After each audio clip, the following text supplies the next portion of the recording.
rules. 2. 1, yes or no. 2, don't be a moron. How am I supposed to follow that second rule? 22-minute podcast. 22-minute podcast. Don't wanna take up much of your time. Just gonna read some headlines. Stuff.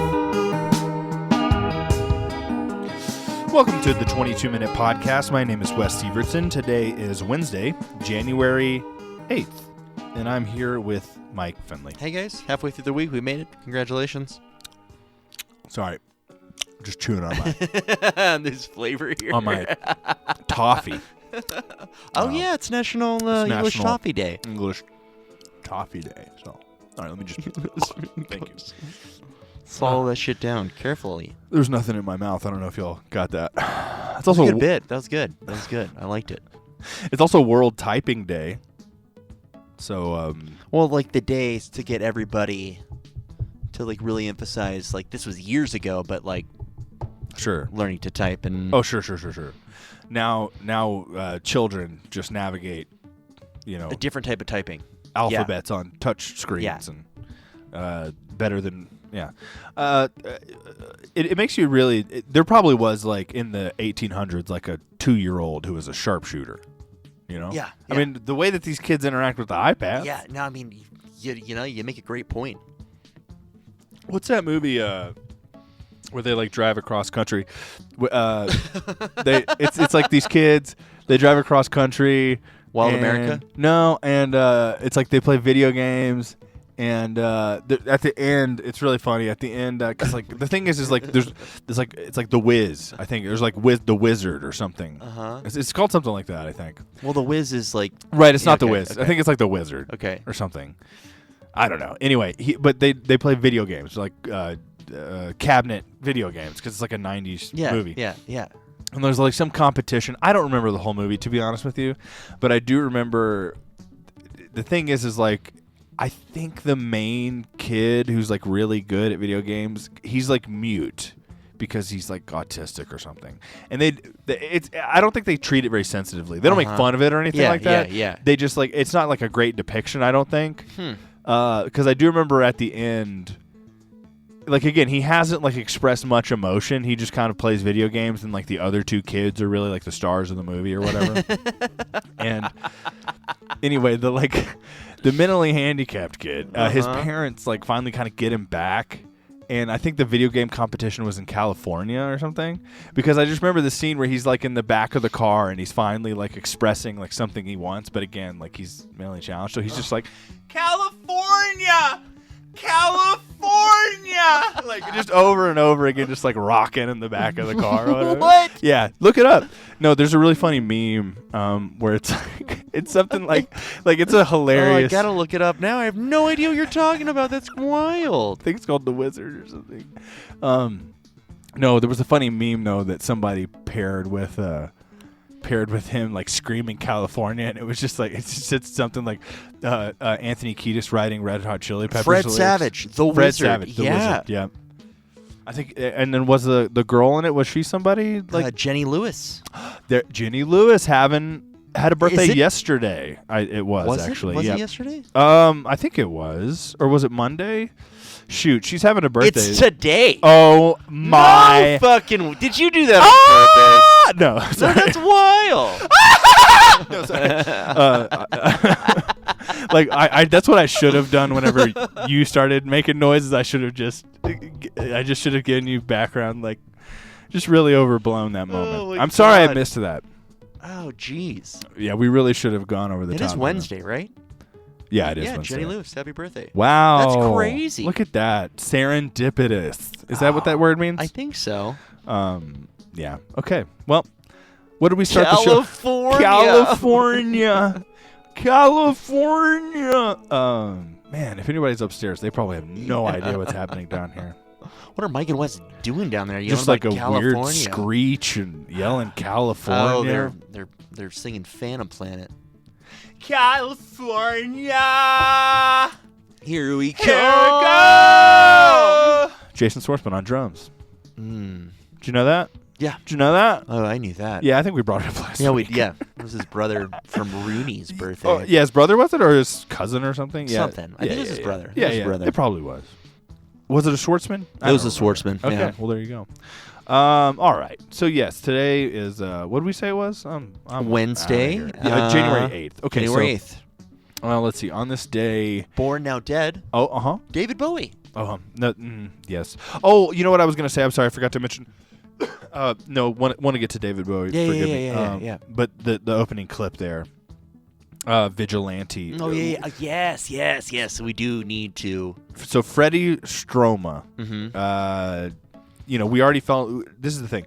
We fell in love with him twice because Yes. we didn't realize, each of us in our own time. No, yeah. We fell in love with him as Cormac McLagan McLagan. Yeah. in Harry Potter. Half-Blood Prince. Right, and then he was there in Deathly Hallows, like 2. He was in the room. Yep. And honestly, because I realized, okay, this is where I'm getting. Sorry, Okay. this is where we're no, going to. Good. And then we re-fell in love with him as Vigilante and Peacemaker. It's so wild. well, and it makes sense if you do watch. This is also what I was going to say is like, if you even do watch him in Deathly Hallows at the end, like the little parts that he has, just little like facial expressions and stuff like that. Like he's bringing it. He's bringing it, man. I'm a fan. I'm definitely a fan. Oh my god. So yeah, if you even just the more moments he had directly as like one of the keys on screen, throwing up Dragon Balls onto Snape's feet and shit. Yeah. And even all the moments leading up to that, and then just like that, the really hamming up his like, I'd like to meet your friend Granger. Like you hate him when you see it, but then if you really realize that he's the guy who plays Vigilante and he's hilarious, you realize what like a melodrama douchebag he's playing, and it's great. So yeah, that's what I was gonna say. Well, happy birthday, Freddie. Turning 38. 38. Jeez. I hope to see him in more. I really do. Yeah, no joke. Well, I mean, at least season 2 of Peacemaker. He's got to for get sure. some stuff from Peacemaker. Yeah. He's got to. Cool. Oh, So that's but Born on the This Day Now opening Dead. Oh yeah, David Bowie. Yeah, I love David Bowie, man. I don't know what was my first.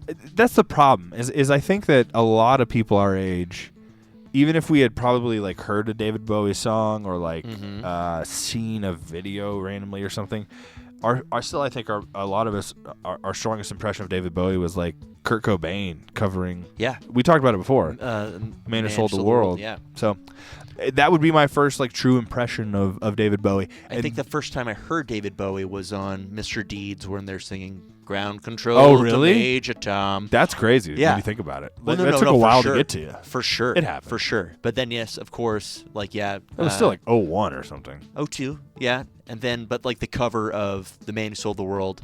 But like the first time that I actually dove deep and like listened to a David Bowie record was Ziggy Stardust and the Spiders from Mars. And like that was actually my first record that I bought of his. And like that definitely changed the trajectory of how I listened to music for sure. Because I mean, that was 2014, I think, the first time I lived here. Yeah. That's cool. No, that's awesome. That's actually a very distinct relationship with David Bowie for sure. Because I mean, that's the thing is he did have so many different sounds. Yeah.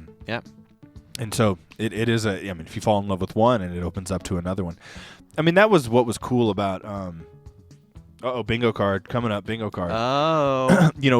HP Bright Eyes. Well, when we went to see Bright Eyes. Yeah. When we went to see Bright Eyes, like it was off of the idea of this like folk record, this Americana folk record. Oh yeah. That I had heard. That's right. You know, first day of my life. You went for thinking I'm wide awake this morning. Right. And then it was a Digital Ash. Yeah. And the Goldmine Gutted hit us in the face. Yeah. And so in that way, like, I mean, I was obviously extremely receptive to whatever this guy was giving me. Yeah.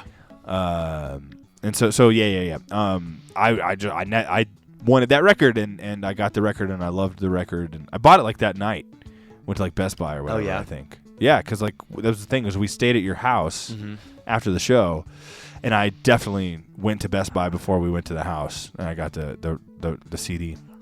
So yeah, It's like wild to think that that they released 2 records on the same day. well, And like they had 2 separate tours.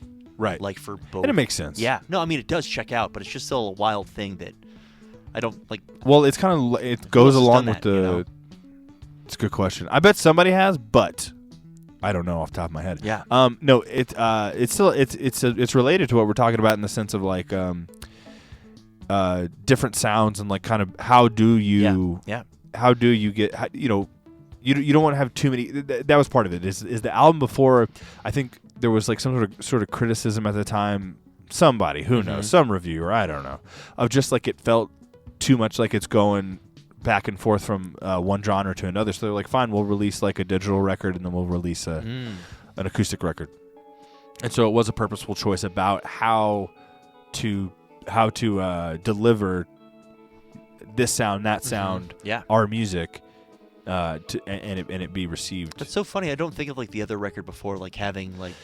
I definitely feel that way as well. Like when I heard that, I mean, I'm gonna go back through and listen to it now and just like sure. But it is tough, like because it's almost like they were like the way that I kind of thought maybe they meant it was like because it's hard to kind of notice in hindsight if this is true. Is like, well, there are some that are kind of more quiet acoustic, like Waste of Pain or something. Yeah. And then there's like Bowl these, of Oranges, something. Right. Yeah. And then there's these bigger timpani, like full. I guess Lover I Don't Have to percussion. Love definitely has more and then like an boom. electronic kind of. Right. And so there are just these like groupings of sounds, but then because of maybe some of that criticism, again, in hindsight it's hard to maybe realize that they were like, fine, we're going to make 2 records. Right. They're going to be I'm extreme. so happy they did, though. Right. And they were like, we're going to lean real hard into digital. Both of real those hard things, into Americana. Yeah. And so maybe that was it, but I'm guessing. Thank God for that criticism. I guess so. Yeah. Sometimes it's what it takes. I mean, if you listen and you agree and you're like, okay, yeah, I noticed that. Sure, We'll do something sure, about it. yeah. You know, why not? Yeah. So whatever. 49. Jenny Lewis today. Also born on the Stay Not Dead. Elvis. That's right. Yeah. Impacted Bowel. That's right. Peanut butter banana sandwiches. Fried. And then fried, and then of course all the Quaaludes. They say there's something where he had like a month worth of doo-doo in him or something. That's wild. Yeah, maybe it was like a week, but I don't remember. But can you imagine like what you would smell like if like that's just coming out your pores? I always gross. I always heard a rumor where you eventually would throw it up. Still gross. Yeah, we're just getting more disgusting. Sorry, y'all. Also born on this day now dead, Stephen Hawking. Yep. There's definitely some Gations. He was on the Epstein flight list too. Well, good for him. No, there's no praising anything in this situation. And who knows? Maybe he was just, like just going from one spot to another. Hey, I need a flight. My other one's canceled. Well, so that's a big part of the thing is man, honestly, there's a huge conspiracy about where Epstein's money came from because they really don't have clear knowledge. Really? Yeah. Yeah, there's a theory that it's Mossad, which is like some sort of Israeli entity. Really? And so again, this is a very much a conspiracy theory. Sure. That I don't know more about than this, but it's just and the problem is that it feeds into so many other things. But yeah, that it's apparently the conspiracy theory apparently is like it's like Israel is trying to be able to blackmail America, and so Epstein was an agent of Mossad who was trying to just get any sort of leverage on American politics that they possibly could, and through doing that, it's just more of like, well, then you need to be in these rooms and you need to incentivize people, like with money. Yeah. And so that's the thing. So Stephen Hawking, funding that kind of thing, there's a lot of people who are guilty of that. A lot of like Harvard or Yale or something like gave back money that Epstein gave them. Yeah. So that's the thing is whether the conspiracy theory is true as far as like the depths of who was funding him or supporting him or whatever, he was doing all of that. 100%. Whether or not he had any association with a country or something. Anyway, we'll never know, and that's why we are slaves. I shouldn't just throw around the word slave. I apologize. We are stuck. Yeah, we're stuck. Yeah. And there's definitely a way to describe it. I'm not smart enough. I do know that turning 43 today, Gabby Hoffman. Yep, Gabby Hoffman. What didn't remind me? Gabby. Okay, so Hoffman? Gabby Hoffman, a lot of children's stuff, or she was a child actress. That's right. Sorry, That's right. That's right. That's right. That's right. I forget what I said she was in. Mm-hmm. But she was also in like Girls. Uncle Buck. Uncle Buck. That's yeah, right. that's right. Yeah. What Everyone Says I Love You. She was in that. Oh my goodness! Excuse me. You're excused. Don't even worry. She's been in a bunch of stuff, but she's had a lot of fun roles in the past like decade or so. Mm-hmm. But she was like Adam's sister in Girls, so she's trying to. Oh, gotcha. Turning 38, Alphabet Squared herself, round 2. Mm-hmm. Cynthia Erivo. I told Mike. I didn't realize that she was, I guess, that old, like 38. I thought you were gonna say black, and I was really gonna laugh. I love that she's turning 38 today as well. Good job. That's how you got to do it. Who else we got here? We already said Jenny Lewis. Mm-hmm. Corinne Sony. I don't remember who that is. I also don't. Sam Riley turning 45. Oh, Corinne Sony is a Dopinder. Oh, that's right. Yeah, from Deadpool and Mm-hmm. stuff. Oh, Chris Marion turning 63 today.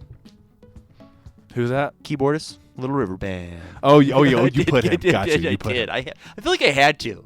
Like that was just one of those things. I don't really know any. And reminiscing. I see. Song. I don't know that I've heard enough of a Little River Band It's song. like sexy, like 70s music, you know? Like this was playing at KUM when we were Man, disc jockeys, as they call them. should have stayed. No joke. Should have stayed until they called me up to the big leagues. I just wish somebody there would be like, hey, listen, UNT's got a great program. Yeah. Go. Someone could have, though. Like, to me, you know what I mean? No, for sure. And I just ignored it. Yeah. I distinctly remember because that's the thing is, like, they were trying. Yeah. Like, overall. Maybe not specifically. I'm sure it has more so to do with, like, their funding, too. It's like, hey, if we encourage, like, certain growth and Sure. they go somewhere and they see Well- that they came from here, then, okay, well, what else? It was like the final test was, like, getting FCC certified or something like that. Yeah. And that's the thing is, like, I will say as my teacher, what's her name? I don't remember her name. But she was like, you don't plan. Was it Chandra? I don't know. Okay. But she was like, you don't plan on. Because I just clearly didn't want to study. Yeah. I just didn't want to study. And so, yeah, she was like, you don't plan on doing this. I was, shoulda. Yeah. Dumb. Anyway, I don't know. I don't remember how. I'm sure she encouraged me. I was. Hey, again, we're getting a nice record of a lot of proof that I spent a lot of time being dumb in my past. So let's just chalk it up to that. I mean, there's really nothing else to do about it. Moving on. You know what's wild? Yeah. In 1835, the United States government paid off its entire national debt for the first and only time in its history. But it had like one war. Yeah, I don't know. Well, $58 million they paid down to zero. I wonder President who Andrew they Jackson. borrowed that from. The French. I don't know. We had a lot of relationships but it's with wild the French that- back in the day. It was almost 200 years ago, 190 years ago on this day. Yeah, we didn't have any debt then. Well, think of the way that individuals abuse debt, right? No, for sure. Yeah. I mean, that's what we've been doing since then. Yeah. And that's like a good indication of corruption, like not having the best, the best outcome in mind. Just how do I get what I can out of, Yeah. while I'm here. Right. That's why we need term limits and such, because they will just 100%. let things stay the same until they're dead. Yeah. And then fuck it, change it when I'm gone. Who cares? Like that's their mentality. But Jeez.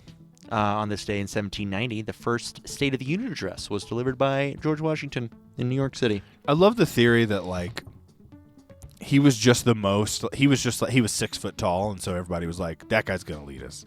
Like The most charismatic Yeah, guy, he's by just- his sheer height. by height, and then like his military career. Like he just had gotten to a point. I don't know. When you talk about like cult like figures, Yeah. like and nationalism. It's funny to put it like that way, yeah. Well, that is the weird part about like about the modern world is we're all becoming like we don't even know the thought process anymore that brought us to this point. But your daughter's generation is going to be very, very aware of cult of personality, Sure, yeah. or like a sense of nationalism of like that being a culture thing. Look at the word culture. The fucking word cult's in it. Right. So we're all going to be hyper aware of that. And that's what really makes our childhood so laughable. Yeah. Is like that was like the existent. If you look at the movies made in the Yeah. 2000s and 90s, that it's all this like existential dread, like what's working in an office, blah blah blah, like what's meaning, and like it's so second nature at this point, and it has a lot to do with like the acceleration of technology is a good parallel to the acceleration of kind of like technology's effect on our consciousness. Yeah. I mean, again, it was I thought the internet was gonna eliminate these kind of weird groupthink, which is so laughable now when you think about it. Yeah. Because it's just strengthened Sure. groupthink. Yeah. More than anything, it's actually given these people the ability to have a paper trail, whether it's a bullshit paper trail or not. Sure. They just have sources, links here. Boom. This is Well, just the instant validation that comes from anything you say. and they can find the source for anything that they want to validate. Yeah, and I mean, I guess we do the same thing. And honestly, that is why existentialism can be so second nature, is because it does become a personality trait that you can click through and find other validating sources for. And I mean, I don't know. That's why it does. Like maybe art's not inherently valuable or invaluable. It is totally dependent upon the form of consciousness the current culture has. And so in our culture, art is just trash. Yeah. Or it's entertainment. Yeah. Well, speaking of art, on this day, 1963, Leonardo da Vinci's iconic painting